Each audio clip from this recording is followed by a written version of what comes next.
নমস্কাৰ এই মুহূৰ্তত অসমৰ প্ৰতিগৰাকী জনগণলৈ দিব ওলাইছো ডাঙৰ খবৰ তো যিসকল মানুহে ভিডিঅ'টোত ক্লিক কৰিছে অনুগ্ৰহ কৰি ভিডিঅ'টো স্কিপ নকৰি প্ৰথমৰ পৰা শেষলৈ চাই থাকিব কিয়নো এইটো ভিডিঅ'ৰ মাজত চৰকাৰী ফ্ৰী ই ৰিক্সাৰ পৰা আৰম্ভ কৰি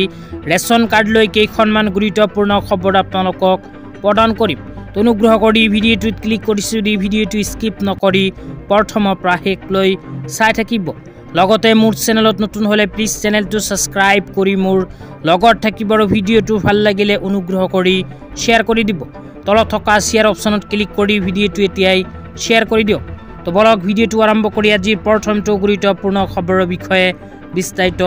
জানি লওক আজি প্ৰথমটো গুৰুত্বপূৰ্ণ খবৰ হল চৰকাৰী ফ্ৰী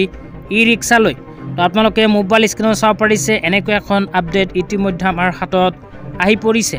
ইয়াতে লিখা আছে applicants are hereby invited along with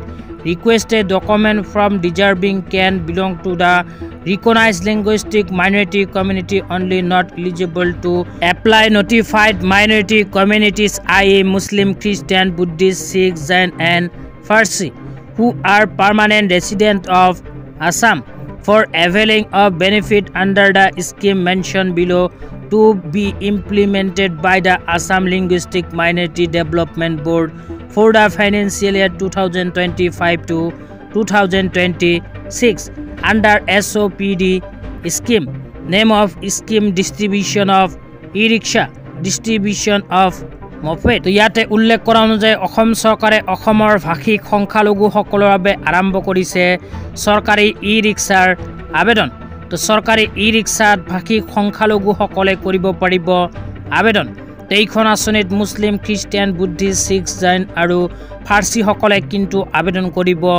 নোৱাৰিব তো এইসকল মানুহে যদি চৰকাৰী ফ্ৰী ই ৰিক্সাৰ বাবে লেংগুৱেজ মাইনৰিটি কমিউনিটিত এইখন আঁচনিত আবেদন কৰে তেন্তে এইবোৰ মানুহৰ নাম কৰ্তন হ'ব কেৱল মাত্ৰ ভাষিক সংখ্যালঘুসকলে এইখন ই ৰিক্সাৰ বাবে কৰিব পাৰিব আবেদন তো যিসকলে এইখন চৰকাৰী ই ৰিক্সাৰ বাবে আবেদন কৰিব বিচাৰে অনুগ্ৰহ কৰি মোৰ চেনেলত ভিজিট কৰিব কিয়নো আগতীয়াকৈ আপোনালোকক দেখুৱাই দি থৈছো এখন ভিডিঅ'ত যে কেনেকৈ আপোনালোকে নিজৰ হাতত থকা মোবাইল ফোনটো দি ই ৰিক্সাৰ বাবে কৰিব পাৰিব আবেদন তেতিয়া আপোনালোকক দিবলৈ লাইছো আজি দ্বিতীয়টো খুবেই গুৰুত্বপূৰ্ণ খবৰ অনুগ্ৰহ কৰি ভিডিঅ'টো স্কিপ নকৰি চাই থাকিব আজি দ্বিতীয়টো গুৰুত্বপূৰ্ণ খবৰ হল ৰেচন কাৰ্ড লৈ তো যিসকল মানুহৰ নাম ৰেচন কাৰ্ডত অন্তৰ্ভুক্ত হৈ আছে সেইসকল মানুহৰ বাবে অসম চৰকাৰে চলিত 1 ডিচেম্বৰ তাৰিখৰ পৰা আৰম্ভ কৰি 10 ডিচেম্বৰ তাৰিখলৈকে ঘোষণা কৰিছে অন্য হেবাৰ দিন তো আপোনালোকৰ যদি ৰেচন কাৰ্ড আছে তেন্তে অহা 10 ডিচেম্বৰ তাৰিখৰ ভিতৰত নিজৰ ৰেচন দোকানীৰ ওচৰত গৈ চৰকাৰী ফ্ৰী চাউল মুচুৰ দালি চেনি আৰু নিমখ ল'ব লাগিব কিয়নো 10 ডিচেম্বৰ তাৰিখ পাৰ হ'লে কিন্তু এইবোৰ বস্তু আপোনালোকে আৰু নাপাব আজি ইমানে ভিডিঅ'টো চাই কেনে পালে নিশ্চয় এইটো ভিডিঅ'ৰ কমেন্ট বক্সত কমেন্ট কৰি জনাই দিব লগতে মোৰ চেনেলত নতুন হলে প্লিজ চেনেলটো সাবস্ক্ৰাইব কৰি মোৰ লগত থাকিব তো ধন্যবাদ।